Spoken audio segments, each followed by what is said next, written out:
Good morning, gardening friends. This morning I'm out here in the garden. It's a beautiful day and love spending time in the garden. So I thought I'd take you along and let you look at a few things and see how they're going. I'm out here fertilizing or watering the plants with some fish fertilizer. And I try to do this once a week, and all I do is add some fish fertilizer, a couple of tablespoons to this gallon jug of water, and I'll pour it on there for about 10 seconds at the base of each plant. Just kind of a pick-me-up at the end of the week. So Fridays are my Friday fertilizer days, and I found that it helps if you set a routine to these chores. So my tomatoes are doing well. I've got some that are already blooming. This one is a little bit too young to be putting off that bloom, but I thought about pinching it off. I don't know if I will or not. So, and look at my carrots. Aren't those carrot tops just beautiful? I'm waiting for them to bulk up down below. Let's take a look down here. See what we can see. See, right now these are not showing. You don't see their shoulders, but a few of these you see some little bitty carrots. So it may be too late for them to do anything. I don't know. So we'll find out. This little tomato in here has got a little tiny fresh bloom on it. And I noticed, I think it's still too cool at night for them to set blooms. It's dropping down in the 40s because some of these have been blooming for a little while, and these are big enough to actually put on and set fruit. So we'll have to wait and see with that. So they're just jamming over here, loving the spring weather and doing great. And my peas are all excelling too. So this is the time of year where everything kind of either bolts because it's too warm, such as my radishes over here, or they just take off because it's just the right temperature for them. So anyway, take you back over here, and my onions are getting bigger. These are some purple onions, and so I'm just waiting for those to get big enough to start pulling. You should be able to tell by the stalks start kind of turning brown. And here's my berry plant and some real happy bird in the background.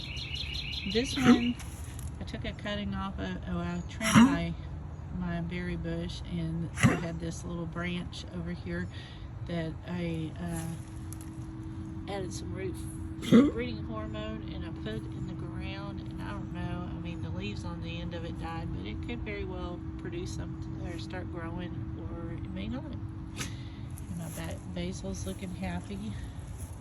My dill has got a little bit of brown on the edge of it. I'm not sure. I just gave it some fertilizer, so we'll see what happens with that. And my squash and zucchini are jamming. They're just loving this.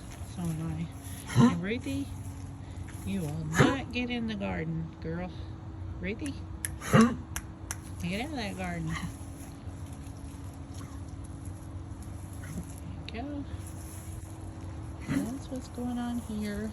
I'm waiting for some nasturtiums for my granddaughter so she can come and eat some flowers. She loves those nasturtium flowers. So this is what's going on here. I'll take you over into the other part of the garden so you can see how it's growing. I'll stop by here and show you a couple other things. This is my single seed challenge, and I've lost track of the weeks. I'll have to count back and figure out how many.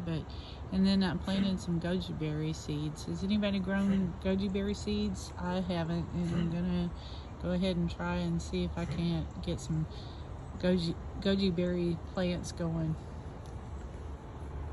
Over here, I've got some lavender in the ground here, and then I have some zinnias and some some calendulas growing. And, you know, don't you hate when you plant something and you can't remember exactly what it is? Oh, these are cosmos. Sorry about that. Those are cosmos coming up there. And that's why you put little markers in the ground. And my kale is looking really good. And this is catnip over here. Last year I did experiment and planted catnip around my squash. It didn't seem to keep the squash spores from in check, but we'll see. Nothing else, it just looked pretty. And over here, my banana, I was so glad to see these putting out all these little sprouts, because I really thought that it had died in the freeze. And look at my dahlias and one yarrow plant and lots of sunflowers. It's just gonna rock with the sunflowers over here. Okay, back over here, here's my bluebonnets, and I'm just waiting to see. A lot of people's bluebonnets have taken off, but these are just taking their time. So we'll see exactly what happens with them when they bloom. And this is that orange plant, that orange tree that got eaten back. Look how it's recovered. And so on this side, my avocado is actually putting out little new growth. See the old leaves look kind of rough, and it got a little bit too cold for it one day. But it is putting out new growth, so I'm really excited about that. And then there's my little carrot oranges, and they're just taking off. I'm gonna have to get those in bigger pots soon. Down here, it's like they need to be above freezing, and if they're not, then we need to be able to pull them in. Don't you love those weeds back there? They're everywhere. I have to pull those out constantly. This is my climbing rose that is taken off, and it pretty much takes over my garden gate here. I really need a trellis that we can get out of the sun here. So you can see that I have to walk through that mess. It's kind of like walking into a jungle. And you can see peeking through there, and keep it out of the sun, some poppies that are growing right now. They're real pretty. And this area is kind of weedy right now. We haven't mowed, so we need to mow. And my Brussels sprouts are still going. And I've got time to pick another round off of here. And I just recently read that you can take this part off and you can cook it, much like cabbage, or put it in salads and things. So I'm going to try that too, because really those are just a form of cabbage. And here's my other tomatoes, and then some strawberries. These are not doing too well.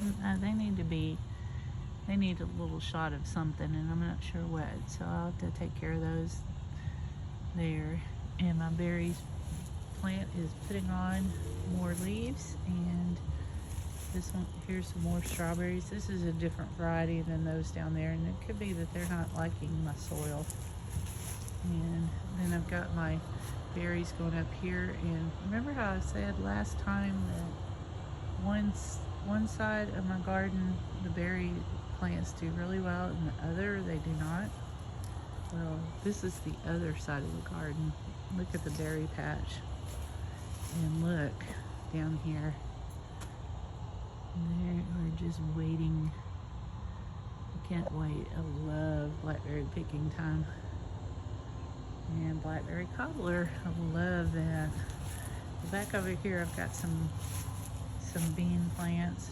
I love these. These are purple beans, and they're I think they're called blauhilde, and I'm not sure I'm pronouncing that right. I'll put the name in the link below, down below. And then I just had to put something in here for the pollinators besides the berries. So the bees love the berries, but they also love lantana. And planted some cucumber in here, some marketmore, and one of them, I see a couple of them are actually peeking up out of the soil. That's exciting. I really haven't shown you this side of the garden. These are Mizuna, and they grow, if you're in a hot climate, they grow all summer long and don't taste bitter, so you can be able to pull those and cut them and put them in salad. And then I've got some romaine here. This garden needs work, and it's got some weeds creeping into it. And if you look here, this gross looking brown dead thing, that is my spinach, my Malabar spinach from last summer. It finally froze back, but it was like a jumble back here. It'll take off soon. I'm sure there's some seeds that drop down here. It reseeds every year. And this is an American berry beauty. Puts off some really pretty purple berries on it. So I love this plant, and the birds love it too. I'm back over here in this other side of the garden. I wanted to show you what I was using for the fish fertilizer. So, and I just pour some into this bucket right down here, and a couple of blobs, and then I just shake it up and I put it on my plants, and it makes them very happy. So I'm gonna go continue doing this, and you know, the key to a good garden is just be consistent. Consistently get out here and weed, consistently get out here and fertilize, and they will reward you with really healthy tomatoes. So, all right. Okay, something else I wanted to show you is, see that peak on my roof? Makes a little drop right there, and notice where my rain barrel is, right below that. Catches some good water, and I've watered everything in this garden here, and then plus part of my garden on the other side with this one rain barrel. And I have another rain barrel that's in another in between another valley and peak on the other side of the house that waters the other side of the garden. So you don't have to water city water all the time.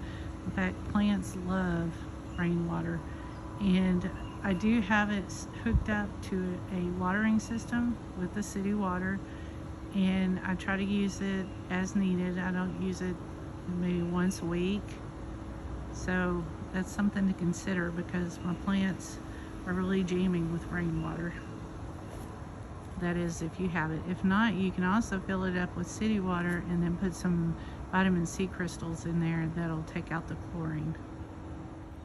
And when you're through, make sure that you sit down and enjoy your coffee, take a rest.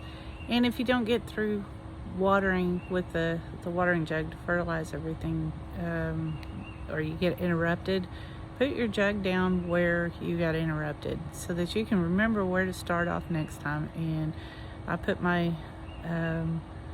watering jug about halfway through the watering process, because I just wanted to take a break and sit down and drink my coffee. So I'll get back at that later. Y'all have a good day. Get out and grow something.